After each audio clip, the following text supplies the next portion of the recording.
আচ্ছা আমি না বুঝলাম না, তুমি অনেকক্ষণ ধরে আসছো, চুপ করে আছো কেন? কালকে বাসায় সবার সাথে অনেক ঝগড়া হয়েছে। কেন, কি করছো তুমি?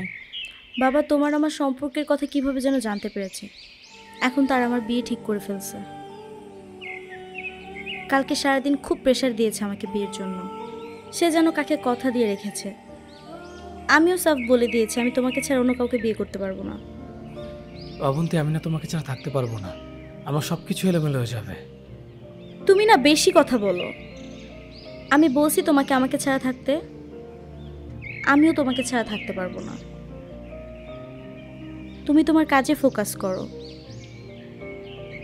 আমি সব সামলে নেব। ডাক্তার কাছে গিয়েছিলে? না, কালকে যাব। আচ্ছা শোনো, এখন আমি বাসায় যাই, না হলে আবার সেম কাহিনী শুরু করে দিবে। আচ্ছা ঠিক আছে। অবন্তী, কিছু একটা ভুলে যাচ্ছ। তুমি আমার হয়ে থেকো। থাকবো।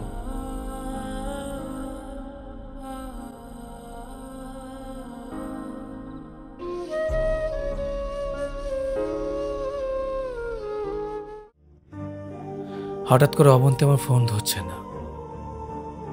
আমার ভিতর কেমন যেন একটা ভয় কাজ করছিল। এটাই বোধহয় ভালোবাসা হারানোর ভয়। আমি বুঝতে পারছিলাম না কি করব, কোথায় যাব। মনে হচ্ছিল এই পুরো শহরে আমি একা। কষ্টের তাপমাত্রাগুলো থার্মোমিটারে পারদের মতো বেড়ে উঠছে।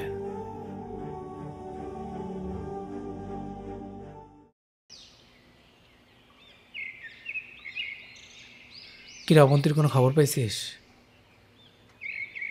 তোর রিপোর্টে কি আসছে? ক্যান্সার। অবন্তী জানে? গত 6-7 দিন ধরে ওর সাথে কোনো কথা হয় না, যোগাযোগ নাই। তোকে একটা কথা বলি, ভেঙে পড়িস না। গত শুক্রবার অবন্তীর বিয়ে হয়ে গেছে।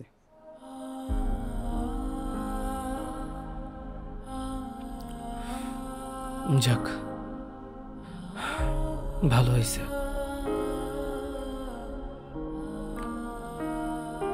আমার হাতেও বেশি দিন সময় নাই।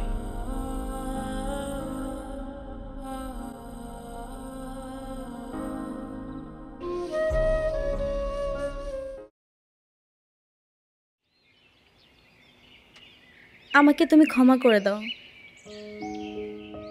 যে বাবার চোখের দিকে তাকিয়ে কোনোদিন কথা বলতে পারিনি, সেই বাবা যখন সেদিন অসহায়ের মতো দুটো হাত জোর করে আমার সামনে কান্না করলো, সেদিন তার ভালোবাসার কাছে আমাদের ভালোবাসা হার মেনে গিয়েছিল। তাই আজ 11 দিন ধরে আমি অন্য কারো স্ত্রী। কথা দিয়েছিলাম জীবনের শেষ মুহূর্ত পর্যন্ত তোমার সাথে থাকব। আমার খুব ভয় হতো, মনে হতো তুমি আমাকে কষ্ট দিবে, আমাকে ছেড়ে হয়তো তুমি অন্য কাউকে বিয়ে করে ফেলবে। অথচ দেখো, আমি নিজেই তোমাকে কষ্ট দিলাম। আমি নিজেই তোমাকে ছেড়ে অন্য কাউকে বিয়ে করে নিলাম। জীবন কি অদ্ভুত, তাই না? তোমার কি মনে আছে আমি যখন কাঁদতে কাঁদতে তোমাকে বলতাম আমাকে ছেড়ে যাবে না তো কোনোদিন? তুমি হাসতে হাসতে বলতে আমি কোনোদিনও তোমাকে ছেড়ে যাব না অবন্তী, তুমিই হয়তো আমাকে ছেড়ে চলে যাবে। তখন আমি রাগ করতাম, কারণ আমি তো তোমাকে পাগলের মতো ভালোবাসতাম। তুমি নেই এরকম একটা পৃথিবী আমি কল্পনাই করতে পারতাম না। অথচ আজ অন্য কেউ আমার স্বামী, আমাকে রোজ তার সাথেই ঘুমাতে হয়। সকালবেলা ঘুম থেকে উঠে প্রতিদিন তার মুখটাই দেখতে হয়। আচ্ছা, মানুষের জীবনটা এমন কেন বলো তো? যে যাকে চায় সে যদি তাকে পায়, এতে প্রকৃতির কি আসে যায়? কেন প্রকৃতি তাদেরকে কাঁদায়? হুট করে সবকিছু ঠিক হয়েছিল, আমি তাই ইচ্ছা করি তোমার সাথে যোগাযোগ বন্ধ করেছি, নাম্বারটাও বন্ধ করলাম। বিয়ের দিন তাই ভাইয়ার মোবাইল দিয়ে ফেসবুক আইডিটা ডিলিট করেছি। তুমি কষ্ট পেয়েছো আমি জানি। যার সঙ্গে সারা জীবন সুখে দুঃখে কাটাবো বলে ভেবেছিলাম, তাকেই কষ্ট দিলাম। আমার পরিবারের সবাই খুব খুশি, আমার স্বামী মানুষটাও ভালো।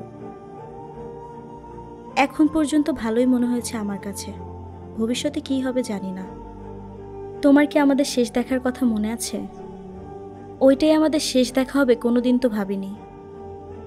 আসলে মানুষের চিন্তার বাহিরেও তো কত কিছু ঘটে, তাই না?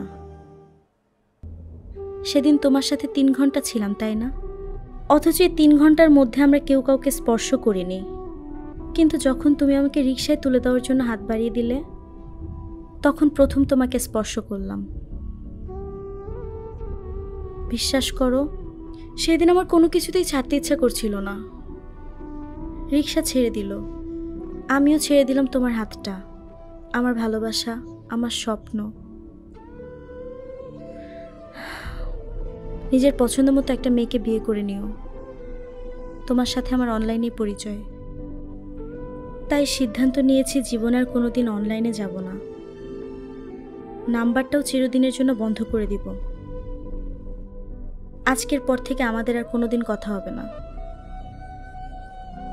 তোমার কাছে একটা অনুরোধ করি, যদি আমাদের কোনোদিন চলার পথে দেখা হয়ে যায়, তাহলে দয়া করে অচেনা হয়ে যেও।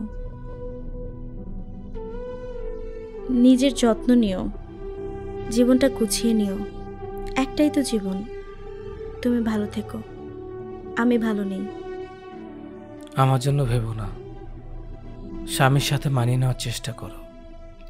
বিবাহ বন্ধন হচ্ছে সবচেয়ে বড় বন্ধন। ভালো থেকো অবন্তী। এত সহজে ক্ষমা করে দেওয়ার জন্য ধন্যবাদ। আমাকে আর কখনো মেসেজ বা কল দিও না। আমাদের সব স্মৃতি মুছে দিও। মুছে দিব।